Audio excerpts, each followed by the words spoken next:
Welcome to another episode of Ham Radio Playground. In this episode, we'll be exploring more with Winlink Express and how you can personalize it to your likes. Whether it's font size, colors, or any other gems that we find along the way. I'm Kevin, your host, KE2DFQ. Now let's hop over into Winlink and get started.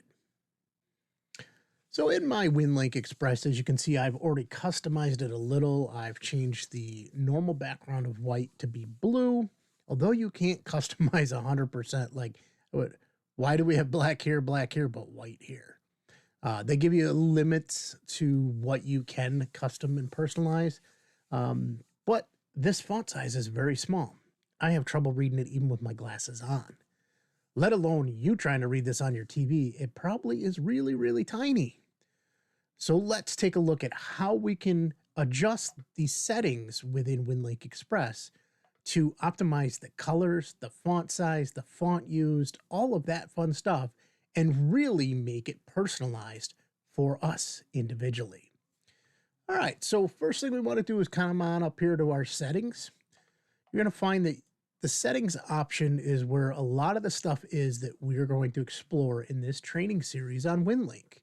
If you're not a subscriber to the channel, head right over there and click that little subscribe button. Make sure you click that bell to turn notifications on when we post new content, especially this Winlink training. All right, so first thing we're going to do, we're come on down here to font for text. And as you can see, we're at the default, Courier New, regular, size 10. So let's explore. We could change the whole font and get something completely different. Let me see what we have. It's pulling from our library that's on our local computer. So as long as you have a font installed, you should be able to use it. And I don't think I've installed a couple that I prefer to use on this computer yet. So that's okay. We're going to find one here. So I got my start in computers many moons ago when I was probably 8 years old, 7, 8 years old, early 80s. And I'm nostalgic for the green with black, as you can see here. But I also tend to like to use a code style font. The ones I usually use, I'm not seeing on here, so I'll have to add those later. For right now, we're just going to choose this one. Regular is fine, and I'm blind as a bat, and it's only getting worse every day. The funs of and joys of getting older. So let's go ahead and increase this from 10 to 14. Looks a little bit better. You know, I'm showing you a sample here. Let's go ahead and click OK on that. Wow, made a difference. Look at our message. Now I can actually read that without having to zoom in or get all the way close to the screen. Hopefully you can read it better now if you're watching this on your TV. All right, so that changed here for our messages, but what about our lists? These are still kind of tiny. So as you can see, the next one down, font for lists. Let's go ahead and click in there, and gee, we want to do the same thing. So let me go find that same regular. We don't want to set it to bold because our messages here in this list will change the font weight or the font style from regular to bold when they're not read yet. So we want to make sure that we're not choosing bold on that one. So regular, and what we do down here, we did 14. Let's go a little bit smaller. Let's go 12. That's doable. We're going to have to stretch some of these out a little. As you can see, we can adjust these columns. Message ID, time, sender, the recipient, and then our subject. That should be good enough. I like that. I can read it. These here, I can scroll up and down now between them. I don't know if we can adjust. Does not look like we can adjust the height of these blocks. I would love to just drop the context down smaller and then make the system folders and personal folders and global folders a little bit bigger, but it doesn't look like we got control over that. Now let's talk about our color themes. Now, unlike most programs where you can adjust your color themes, they're very limited here. You get to choose for your text fields and for your lists. So your text color in the text fields, you can control here. So let's say light pink on, we'll leave it black for right now. And we'll hit save and let's see where that takes place. Ready? Let's click our messages. So now you can see down here, the message is pink. So instead of being that green. And we can go back in here and let's say we don't want it on a black background, but maybe we want it on a crimson background. Oh, that's kind of bright. I'd definitely be changing back to my black and green when I'm done with this. I can tell you that. And likewise, we can do the same thing for our lists by choosing the other option right down here, colors for lists. So if we say we want our text to be medium aquamarine and we want to put it on a dark salmon background. Oh, yeah, that's unreadable altogether. Let's get right back in here. And we're going to change this back because I want my black and green. Oop, where is black? Oh, no, I don't want black text. I want light green text. Light green.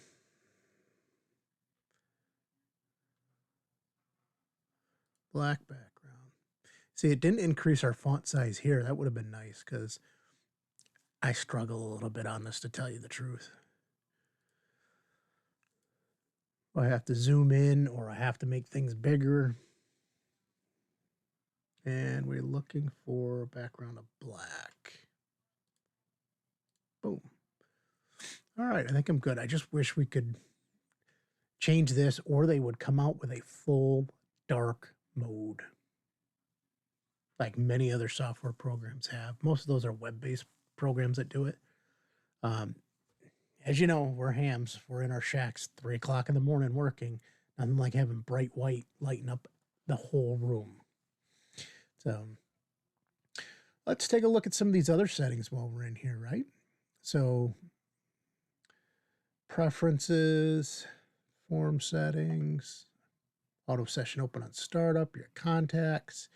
Some of these we're going to go through and do in other videos, much like we did recently with our position reporting. So setting our GPS settings and being able to send comments about our position and that fun stuff.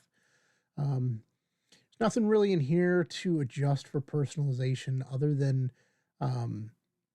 service codes if you're going to have additional groups that you belong to. So public is by default with everybody. MCOM is if you are part of an emergency communication organization such as like Aries or RACES. Then you might have a private server you connect to and you want to make sure you get those messages too. Or maybe you're part of a private server. Maybe your club has a private server or a group you belong to has a private server and they'll have a separate service code for that. And that just allows you to get messages that are stored on those servers. Outside of that, I don't care if you guys see my home address. Well, I guess, oh well, my phone number's on there too, but that stuff's all available on the FCC's website. Like, big deal.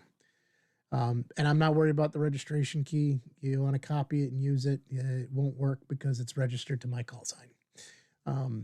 So you can plug it in all day long. Unless you're operating as me, it ain't going to work. It's got some options in here about displaying a list of pending messages that are incoming prior to downloading them. I'm not sure the advantage of that unless you have the ability to, like, say, don't download a certain message. Install field test beta version. No, let's not do beta. I prefer stuff that works. Automatically install updates without prompting. That can be dangerous. That could take your system and make it from working to broken. Especially if you're relying on this for any emergency situations, so we don't want to do that. So we didn't make any changes in here. We're going to hit cancel. We did fonts for text. We did fonts for lists. We did set our colors. Winlink catalog request. We showed that a little bit on how to get the people that are near you. There's a whole bunch of other stuff in here. Certain groups have different forms and items that you can pull through in here. You can also get weather reports for certain areas. There's all kinds of information, and we're going to go through this in another video. Right now, we're just looking for options that we can personalize settings for us. So let's go ahead and take a look at our preferences. How many seconds can you view a message before marking it as read? The default's 2. 2's probably good. And takes the message and turns it into being read versus unread. Again, they're asking about displaying a list of pending incoming messages. So that's twice, 2 different spots they have that setting. So, more about connections to stations holding messages. That's at the other screen as well. It's weird that they put those 2 options in 2 different places. That's all right. Automatically send message receipts when requested. Being that you're going to be transmitting this over radio, I don't recommend that. If you're doing completely telenet or telenet sessions, you're connected to the internet. Doesn't matter at that point. But you got to remember, your distant end might be on a radio. That's just extra traffic going back and forth, unless you absolutely need a read receipt that they read the message. And then you have an option to ignore receipt requests on incoming messages. So you can request one, but if somebody has this ignore turned on, they're never going to send you a receipt. Message sending options. Automatically add contact entry for each destination address. Oh, I like that option because I manually had to go in here and add a friend of mine, John Perkins. So if I send to them, it'll automatically create a contact. That could be helpful. But then if your contact list fills up, you might want to turn that off. Depends on how often and how many people you are messaging on there. Disallow editing or altering messages you send. Might be helpful in certain situations, like if you're part of a group and you need to make sure nobody's deleting or modifying anything. You might turn that on all the installs. But for me, I'm going to leave it unchecked. Include your location in the message headers. Absolutely. So this is something we talked about in our last video where we talked about being able to send your position. You want to wrap that up in your message headings, especially if you're in the field or in a portable operation, because then it's always getting your current position. So line wrapping, this is wrap print lines after so many characters. That's where you can control, if you're on a smaller screen, being able to wrap the lines. So 72 is a good amount. And then you can set your distance, whether you want to report it in kilometers or in miles. Since I'm here in the US, we're going to use miles. Time display, you can choose UTC or you can use your local time. So let's go ahead and update that.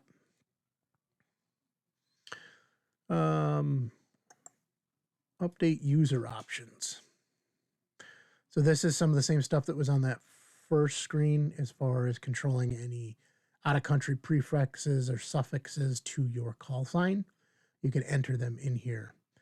You can also choose to forward all of your messages coming in to a different address if you're going to be away for a while or not be able to use Winlink to check. You can do that.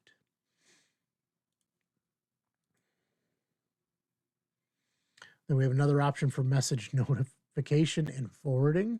There's lots of duplication, as you can see in their settings. Automatic message notification. You can, if you have this set to automatically send and receive on a scheduled basis, you can get notified at another address that, hey, you got a new message. And you can set the times at which it notifies you. You can have it play a sound if the message is a priority message. Again, some of the stuff, if you're going to do it over radio, you're going to be controlling that send and receive. So some of these are not needed. If you're doing it over telenet and you're having it go on a scheduled basis, then some of these options might be an option for you to get an alert that, hey, you got a message waiting for you. And again, here we got another spot where they're giving you the ability to forward your messages. So makes you wonder if you fill out one, does it save it to the other? or do you have to fill it out in all of the locations? Form settings, these are some settings around how you want to use your forms and setting them back and forth. Most of the default settings are going to be good for you in there. If you haven't used forms, those are like different nets will have check-in forms, or some of the Aries races have messaging forms. No different than some of the messaging that goes on now over the air. Instead, you're not having to read that message; you're sending it in a Winlink message. But the forms are all pretty much the same. We'll have a whole nother session going through forms, so don't overthink it, don't stress it, don't worry it. Auto session open on startup. Right now, I got mine set to none, and that's probably what you should be, unless you're every time you open Winlink Express, you want it also to open a session automatically. You can choose what type of session you want to have open. Again, if you're in a emergency situation, things are deployed, you may want to turn some of these options on, so that as you're using it, it's communicating to your private post office, or your MCOM post office, or wherever you might be set up at. Contacts, that's just a contact list, and it's email or a Winlink message. So if you put a Winlink email in there, it's automatically going to convert to just the call sign. Then we take a look at group addresses. So this is where you can add in groups of people, and then you're sending the message to one, and it goes out. Personal folders, global folders, this is those other boxes you can choose to store mail, just like you do with email. If you need to store things in a certain folder, and then you can move them over to there. Hybrid network, this is if you want to have a message pickup station. You can choose certain stations that are set out there to store your email or store your Winlink messages. And then you can contact them to get a pickup of it.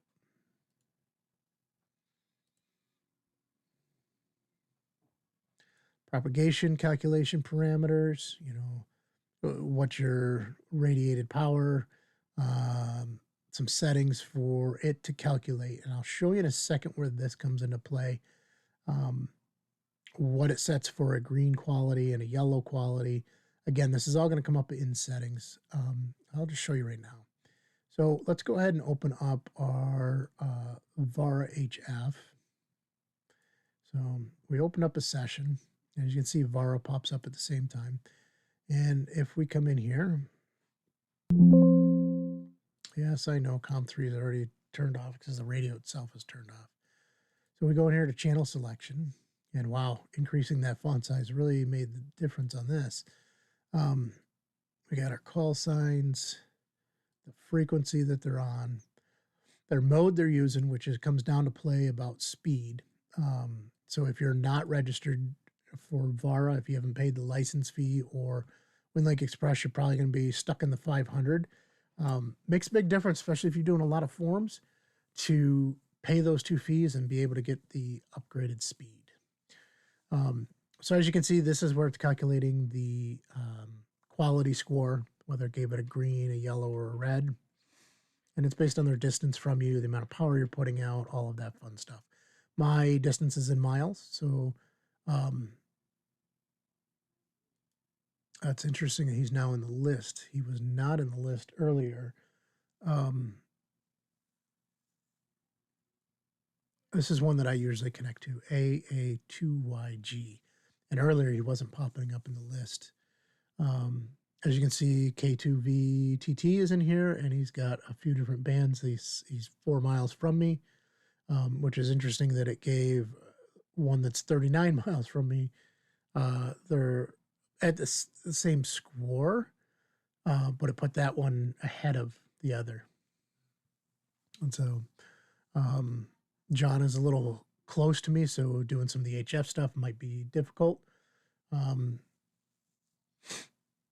But yeah, so that's where all that comes into play. Let's close out our session. Let's go back in here. And that's where it uses these numbers to kind of balance it out and see who's the better connection for you. All right, what else do we got on here? Usage stats. Not a lot on there. So definitely don't like, so you can't control the background of this, right? But because we set out, we wanted our font this light green, it made our font size, our font color, that color and the size, but it doesn't look good on a white background. So you gotta think about that. If you're gonna be into some of these other reports, the settings might not have it. Would love for the developers to give us the option to fully customize the look and feel. And who knows, maybe that's on the radar. View background tasks. We don't have any running. Backup and restore databases and exit. So see what it did for our new messages. Oh, it changed the font size. Okay, good. So you can pick templates. This is where some of the forms are. So you could add your own custom forms in here if you need to. You got general forms. So you'll see Winlink check-in, checkout, RadioNet log. And if you're a part of other groups, they may have specific forms that you need. And they'll tell you which ones they are in here, or maybe you'll load them up as an individual. They'll give them to you because then they'll publicize them publicly. But we'll get into forms in another session. I don't want to make this session way too long. So that's about it on customization. There's really not a lot more that they give us to be able to customize.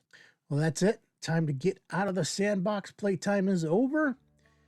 If you like this video, please hit that subscribe button, smash the like button, and share it with somebody you think will get value out of it. Alrighty, till the next training.